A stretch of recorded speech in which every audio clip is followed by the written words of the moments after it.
But we want to look at prison and ECD. How is that child in prison? What chances do they have?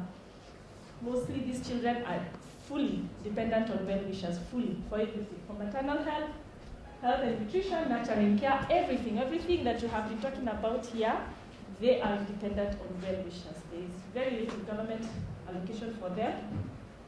Unfortunately, they kind of fall in national government, yet ECD is in county government. So it's like having a neighbor's kid at your house, but you won't feed the neighbor's kid, you will feed your children. But today, let's talk about education. In education, of course, they have the right to thrive. We all know. We are just here to talk about all these things. You know everything there is about this child. So I'm just here to maybe raise awareness for someone who may not know that they exist. We know that they have the right to education in line with the SDG 4 Target 2, but they do not benefit even from facilities for learning. They do not have daycare centers. They do not have even the structures for learning, as in like a place where they can get stimulated learning materials. So there's a lot. There's lack of stimulation. You know that inhibits their cognitive development. Those are the challenges. They lack daycare centers. There's no structure to offer play, and yet we know about play in 0 to 5. Play is everything. Play is what opens them up. Play is what even relieves their whatever trauma they may be going through because of the environment they have. And it's because, again, for the lack of budget allocation and very little deliberate interventions for children. Deliberate here meaning that things that are specific for their well-being. Those are the challenges. That is the legal framework. Yet, with all the challenges they are very protected, of course, with a vast legal framework coming from global legal framework, regional legal framework, national. There is a lot. We are all aware of them, the Convention of the Right of the Child that talks about the best interest in decision making. Once you're deciding that the child is accompanying the mother in prison, what best interest did you have for that child? Ensure their survival and development. Adequate standard of living. We are signatories to the African Charter that talks about the imprisoned mothers. The Bangkok rules that talk about treatment of incarcerated mothers. Incarceration for them should be a last resort. Yet the women that we see here, they are petty offenders, first-time offenders, on what? On survival crimes, prostitution, loitering, and for that incarceration, that is the end of the line for that child. So it's not like we don't have anything to protect them. We just have to implement these laws, implement these policies, and they have to be included in the children agenda in Kenya. That is the National Legal Framework, the Constitution, the Children Act. There's also that provision. In the Prison Act, there's that Persons Deprived of Liberty Act. It talks about that, yes, that child can live with a man in prison. However, this provision does not give specific or qualitative definition of what their conditions should be in prison. I mean, we even have some loopholes in law. Those are the things that we need to create awareness about. The laws that we have that are here to protect our children, have we really looked into them? Have we implemented them? Or just even relook at the laws that we have? We have the National ECD policy framework. The significance, it shows the significance of the early years and as the foundation years for the child, though it needs to be updated to reflect the Constitution of Kenya. The recommendations are very simple to non-state and state parties.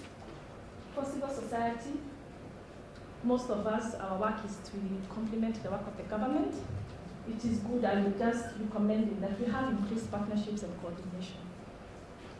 Also, increased scope of work. Reach out to the children in prisons in the counties that you work with. You're all here saying we work in this county, we work in this county. In that county, there's a child who doesn't know you exist. In that country, there's a child who's not benefiting from what you have brought. So whatever county you are in, all those things that you're doing for ECD, today we've had so much happening for ECD at county level. I'm very happy about that.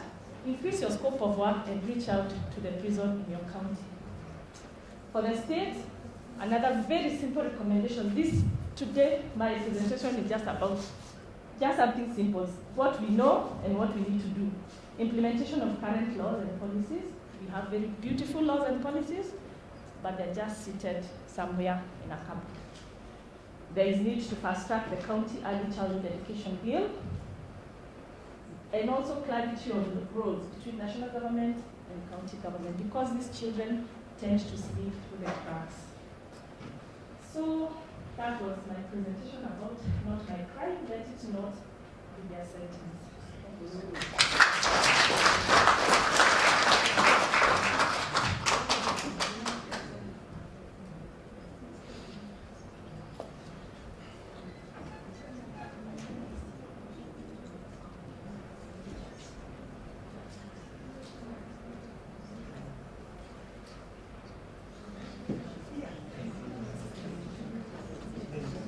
That was Charity making a passionate appeal to all the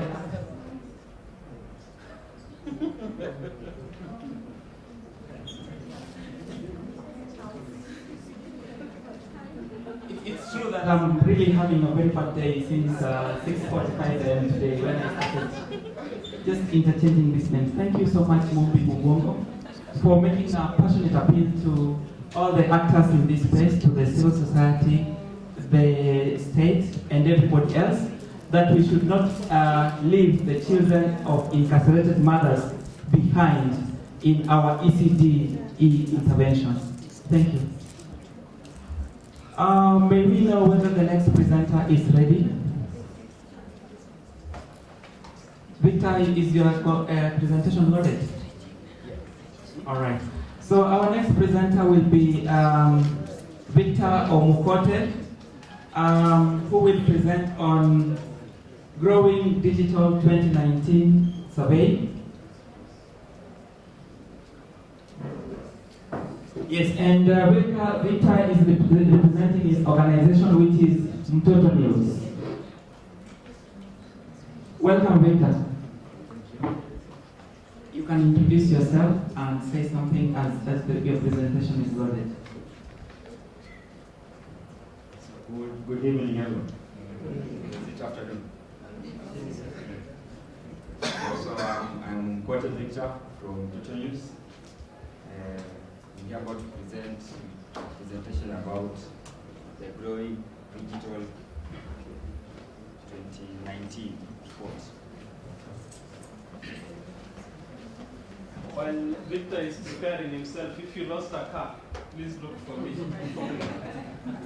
I have a car. If you lost it, then it belongs to a lady. Sir, because it was a lady's. So if you have lost it, please look for it. Thank you for the announcement. So while the presentation is loading, I'll talk a bit about Mtoto News, the organization that I work with, or I work for. So Mtoto News is an online platform basically that deals with children matters. It gives children voices and it reports on stories that affect them. The two colleagues there, the two people sitting there are my colleagues, and the lady and the gentleman, and sorry, the lady at the back. Yeah, and my boss, Miss Jennifer Kabene. Just say hi. Okay, so let me just jump into the presentation quickly. So what this presentation was all about, it was seeking to to report or to investigate how digital media is representing or portraying children digitally basically. So a bit of introduction is that we all live in a digital world. It's my assumption that almost everyone here has a smartphone. Is it true? And I can say with a 99% confidence level that we all have a smartphone that we can access online information. So this report, according to the Communication Authority of Kenya, that there is a constantly expanding digital space, and there's a 106.8% smartphone penetration in Kenya. That is in Kenya alone. And among those using the internet or having smartphones, we have a 94, that's almost everyone actually.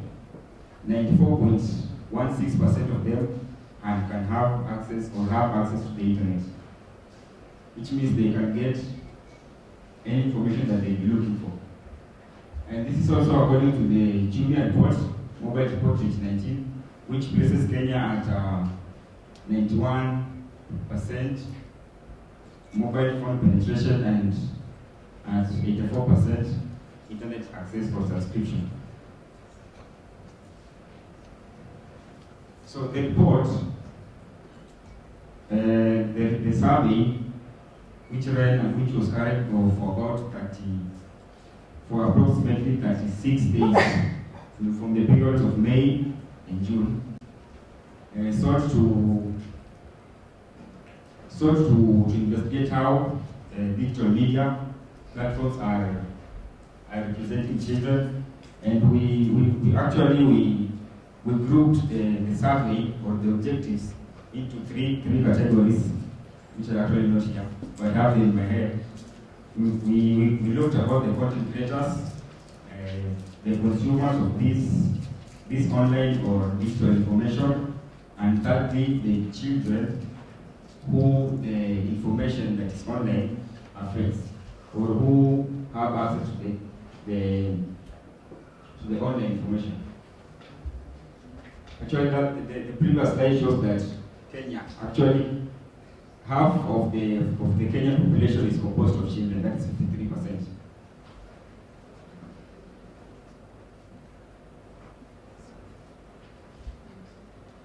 So this talks about the methodology and data collection. Since the survey was strictly online, we used an online surveys and questionnaires to collect the data, and that was data that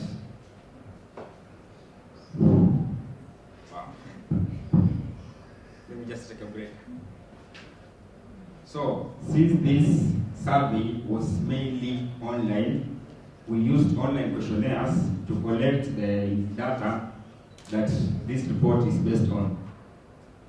And we used a mixed methodology approach to collect, analyze, and report on the same data. So let me quickly jumping into the findings. We found out that 43% of the creators of online content, these are bloggers and social media influencers and NGOs or CSOs which have social media influence or social media platforms. We found that 43% of these content creators, they talk about child abuse and neglect. And 18% of them, they talk about ECD.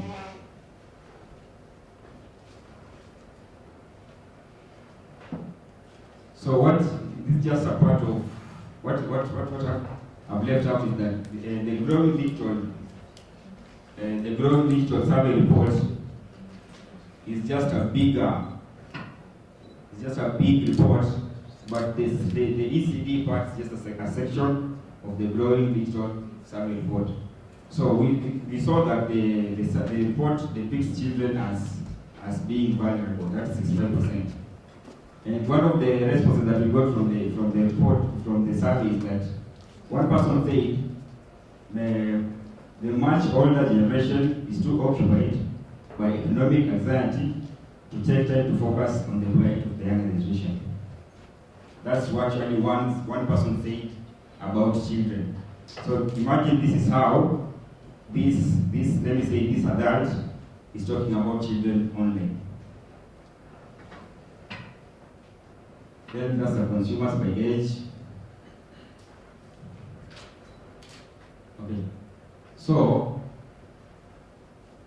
also part of the data that we collected during that period of 36 days, we found that it's NGOs, that's 51%, who talk mostly about children.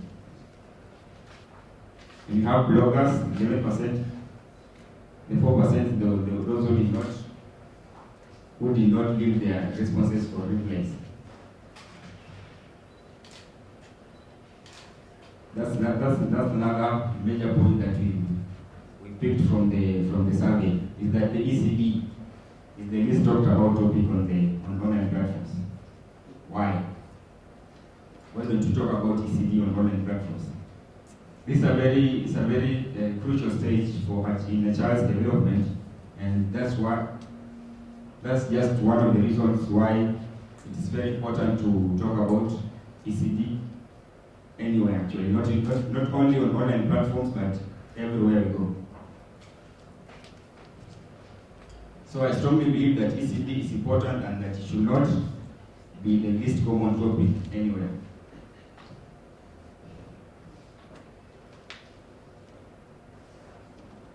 As I conclude, I would like to say that enough is not being said to spread the news or to talk about this topic majorly online.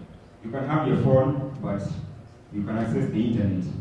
You have access to the internet, and what do you read? Well, if you post anything, what are you saying about children? If at all you're talking about them.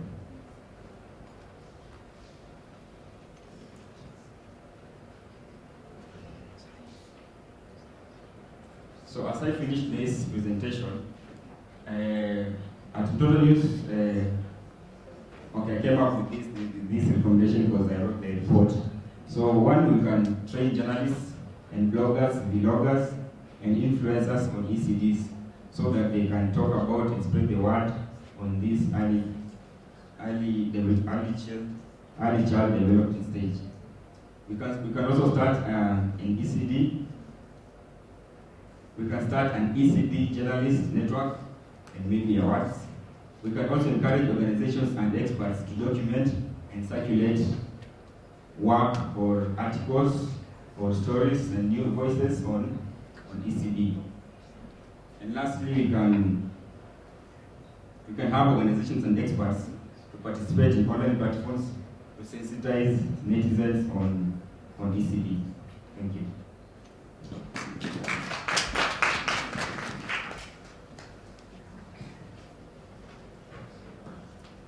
Thank you. Thank you, Victor. So, without attempting to summarize this presentation, I think the main message I have gotten is that ECD is the least talked about topic on digital media, and he has made an appeal to all of us to reach out to the people who create the content in digital media and sensitize them on ECD so that this also becomes a mainstream topic, just like the others. So thank you so much to all the presenters. It looks like we are missing Dorcas Magai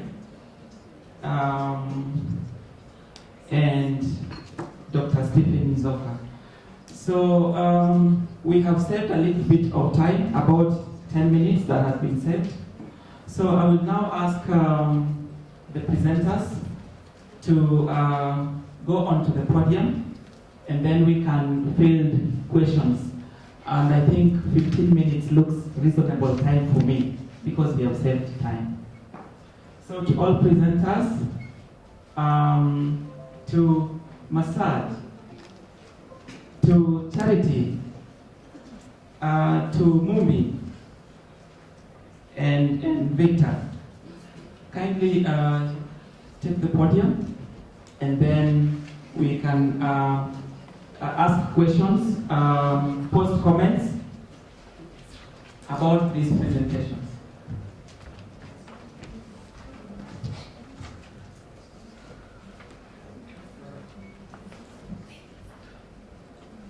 So I think that as they presented, there were several ideas and questions going on in your mind. This is not the right time to engage. So as you post your question or comment, please tell us your name and probably your organization.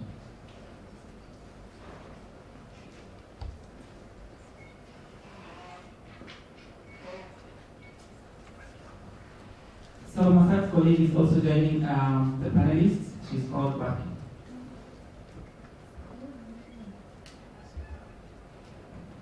Thank you. I have one question to Mobi and another one later. I am Dr. Jane Apiro. I work for Civil University of Science and Technology. For Mobi, it's such an emotive presentation. I also have done some research with children with incarcerated mothers, and there's something that comes out clearly from the mothers that you will help me understand as someone who is embedded in the system. The mothers who are serving in prison would like their children to have the services within the prison services, rather than being left at home. They feel very comfortable having their children within the system because of what you call the welfare goodies, and they feel comfortable, especially the young ones. So what do you think should be done? Because I was also torn in between pieces, because the prison service cannot really have ideal child-friendly centers, as you say, because these children are on transit. You don't know where they will be relieved of the sentence. And then they are saying they want their children, even the elderly ones, post the mother contact with. So what do you think should be done with that? And then Rita, there's also a lot of online sex exploitation, and it is something that is really talked about in the African agenda today. Would you think that this is more of a topic that you delve on rather than maybe early childhood issues? Because I think maybe when you talk about early childhood development, you don't know the scope in which you're operating, because as when we're talking about early childhood issues, it's anything to do with health of children, anything to do with the education of children. So what was your focus? As you said, early childhood is not really talked about, because it makes me get worried. Every time we talk about children, we talk about nutrition, we talk about health, we talk about safety. So all those things are touching on children to me. And as a digital person, would you help us understand why online sex abuse is more something that is coming out clearly than maybe a number of times we touch on ECD issues? Thank you. So we will finish by filling all the questions for round one, and then the panelists can comment on this one. I'm Susan Mutemi from Nairobi City County. My question goes to cuts across to teachers and the education officers in the field, and the talent that is there. We've seen too much of input on children, but we find that these teachers are not motivated to work. We have not seen the input of the county government or the national government in remunerating their salaries so that they may feel good and motivated to work well. Second thing, my question goes straight to the Kajiado lady who said that they are formed clusters of 5 schools, and sometimes they rotate and involve parents in the making of the materials. I'm still wondering, I'm an education officer and also an apprentice teacher. We have gardens where we cannot afford to have a shamba. Then, how do they eat in your schools if you don't show children how plants germinate? Even if it's a garden from a karai, how do you plant things there? You surprised me when you said a child was surprised and overwhelmed after seeing a teacher having something like a djembe. How do you tackle that science?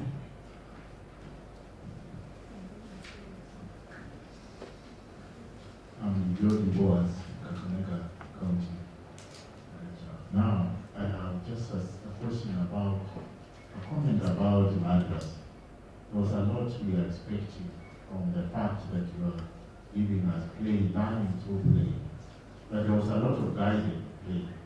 But we needed in future probably let us have free play where learning is spontaneous, where children gather certain attitudes, they develop certain attitudes, knowledge, when we are learning through play in a spontaneous manner.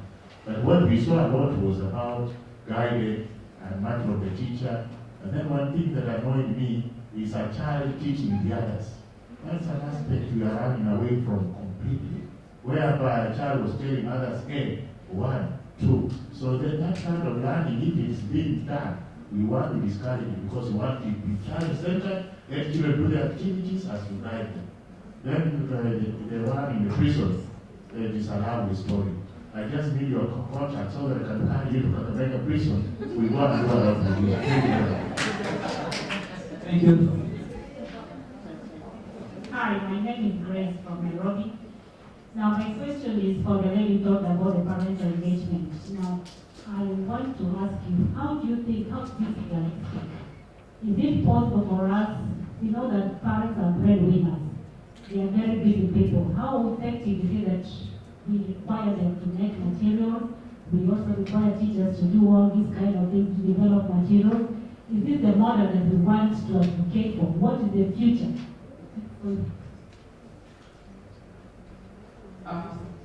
I think let's take those as round 1 questions, then they can respond before they forget what the questions were, and then we can go for round 2.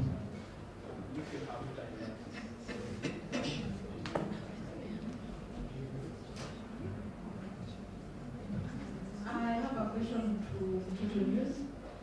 You say that in the organizations we don't have a platform for journalists. My request would be, do you create platforms for volunteers who can write for your articles? Because personally, I'm a global youth ambassador for Their World International. We do volunteer stories for them, and that is in UK. So I represent Kenya. Do you have platform for volunteers who can write for you? So that you want us to be the voice for Kenya and ECD. Do you have platforms where you can train such young people to write stories for you? Thank you. So we'll give the presenters a chance to respond in whichever order that you're ready. Please remind the audience of the question that you're answering. So thank you for the questions, the two there. And I'll begin with the most recent one, platform for volunteer stories. Yes, we have platforms. We can train you as long as the platforms are, as long as the stories or the voices or content is related to children. On to the second question, the lady who asked about sexual exploitation. And I can say that there's a move, or we are pushing towards having all the social media influencers or platforms, accounts, and bloggers, and anyone basically who spreads or writes about children online to have a child protection policy which safeguards anyone under the age of 18 or children against such exploitation or abuse. Hope I've answered the question.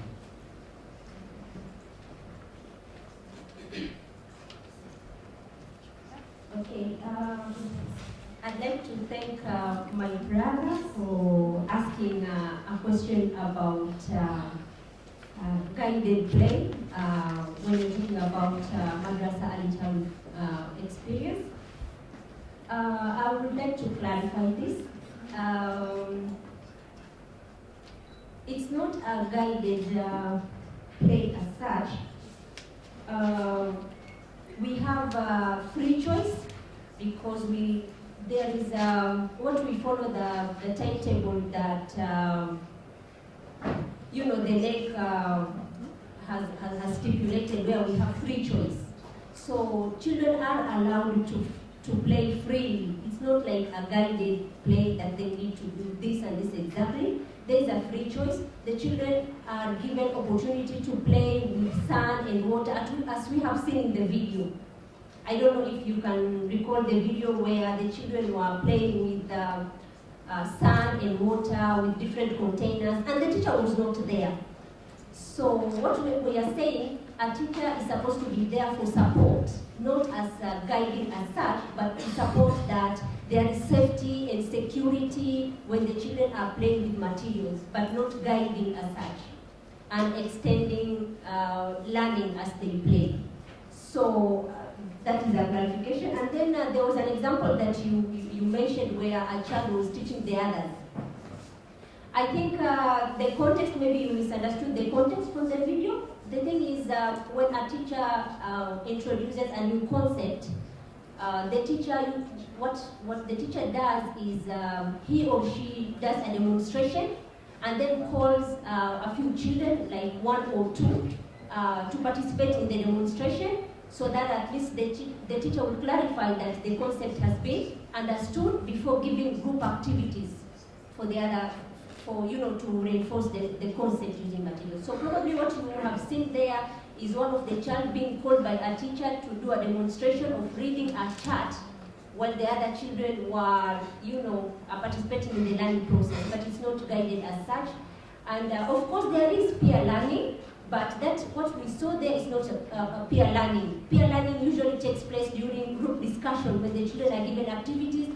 They are able to support, to exchange ideas and discuss and such things. But there is nothing like guided play. I'm happy you're satisfied. Okay. We'll discuss more later. Sure. All right, thank you for the two questions. I'll tackle the first question, which is on the issue of the context. I'll call it the issue of context because for the teachers, before I began my presentation, I shared that World Vision works in very remote areas.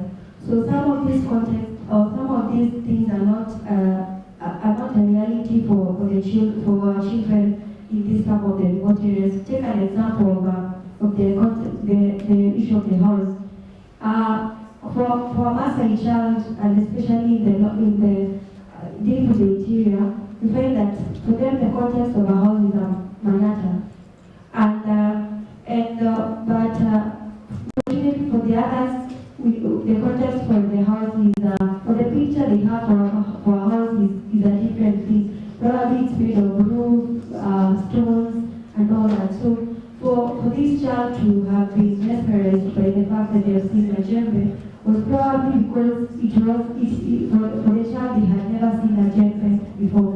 But as we said, we are partnering with the county government so that we ensure that there is quality learning in our schools, and through ensuring that the methodologies that the teachers are using are one that is bringing a lot of learning for our children. Therefore, with that, with the introduction of the classroom chapters will be in the classroom, for some of these things to be real for the children as well. Then for the next question, which is what is the future of the material creation, and especially the parents. Remember, when I started, I said that it was a dialogue. We started with dialogues with the parents.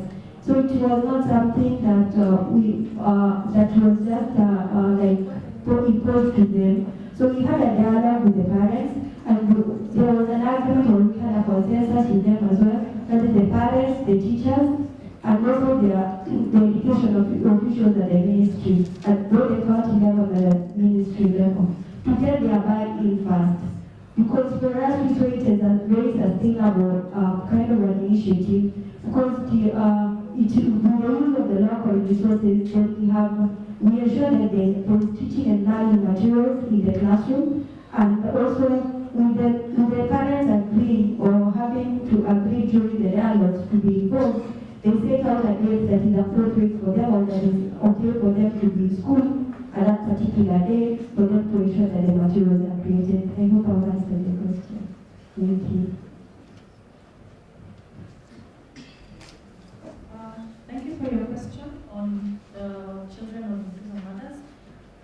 I didn't quite get your question.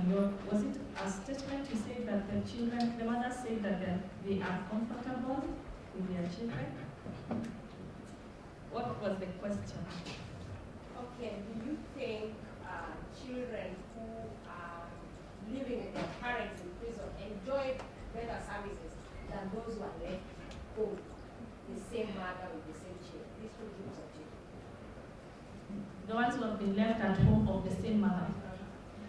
Well, number one, I would beg to ask the prisons that you have visited, because if it is Langata women, that is almost like paradise for prison, because it's probably the PR for how prisons are in Kenya.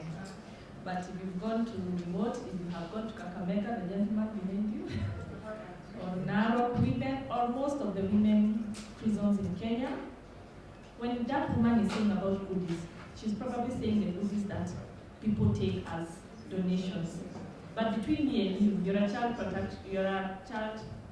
protection practitioner. You know what the child needs. It's not the goodies, it's not the baby clothes, it is far more than that, and that's why we are here. That woman may not understand the developmental needs of that child, or even exactly where this child is living. Just today, the person who was speaking, the gentleman who was speaking on education, and he said that, he actually said that that child who maybe fails on that early education learning, there's a probability of that child ending in delinquency. That really touched me, like it stood out for me, because I know that they are missing out on that learning at 0 to 5. They're missing out on the nurturing care, the health, everything. And I also serve the children in the juvenile justice system.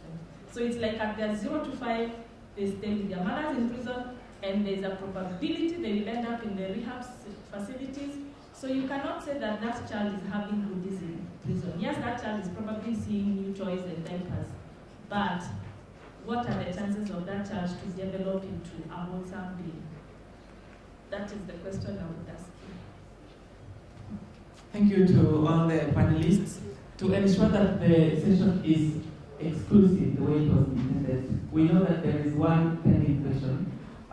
In the interest of time, we can allow that one question and then we close the session. There was a question somewhere. Question or comment? Thank you. My observation is that I appreciate the presenters. They have come up with very new things for learning. I would like to know that in all the presentation, what is it that the presenters wanted to achieve? I actually did not get clear objective. For example,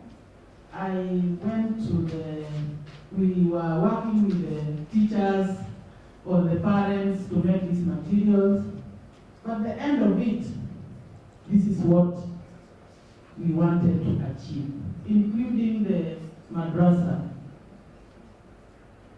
The rote learning, the rote practice is not bad. Also the guided learning is allowed in ECD. Free play and guided.